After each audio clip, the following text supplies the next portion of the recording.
Well, let's speak to Andrew Livingstone. He's in Hatfield Heath, where he's performing tonight. Good evening, Mr. Livingstone. There has been a lot of interest in the media about this today. Can I just ask to begin with how long you have been performing as a drag artist? Just over 2 years now. And what made you start, can I ask? At the time, myself and my partner, opened a bar in Great Yarmouth, Key Pride, where we had drag cabaret on a Friday and a Saturday.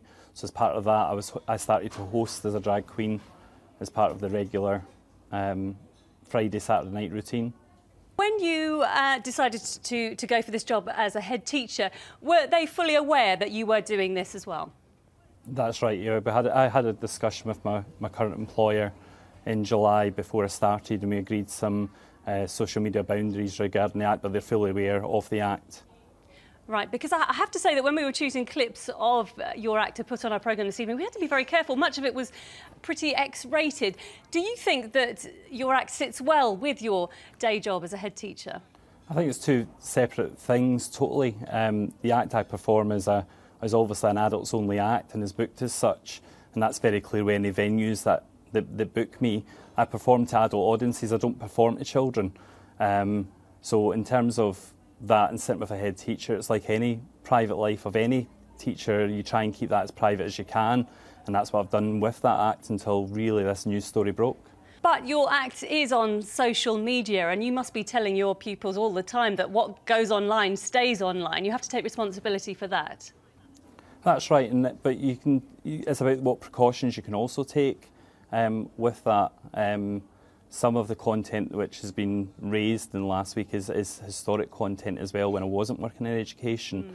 And actually, if I think if anybody's trying to find some current content of what I'm posting online, they'll find that very, very difficult. And I know that your school, as you say, fully supports you. There have been a couple of complaints.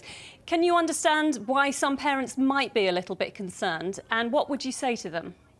I think I can understand that. I think, but it's what are those complaints actually based on? You know, they're based on why have those come to pupil attention? It's not because pupils have found them accidentally. It's actually because they've been directed to them by someone else through the parents, and that's how that's become in their world, really. And the reasons children know in the school are very, very different. But we're not talking that this is a recent thing. So on appointment, children already knew that I performed the drag act. It's been a topic of conversation actually about education. We've got a curriculum now which needs to be LGBT and equality inclusive. And we do a lot of work around diversity, and actually what's different between this than say a pantomime dame, which schools all over the country will be going to see, and we'll be going to see men dressed as women performing in pantomimes with double entendres.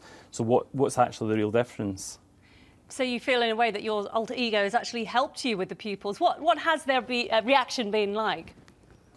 I think at the beginning it's been very, very inquisitive, if I'm being honest, what drag was, which has opened discussions about actually pantomime dames, which a lot of people haven't actually ever been to pantomime. It's also opened up discussions about transgender and those type of equality discussions as well, which is really, really important. The reactions have been more of an inquisitive nature. They've asked some real searching questions about why, what's the purpose of it, what does it do, and also about entrepreneurial spirit and businesses and how to run businesses. And I've talked to the business and enterprise class about how that is and how marketing works and how that all feeds in building a business. So it's been a real education talking point, which I think is a good thing. Mr. Livingstone, we're going to have to leave it there, but thank you ever so much for speaking to us today. Thank you.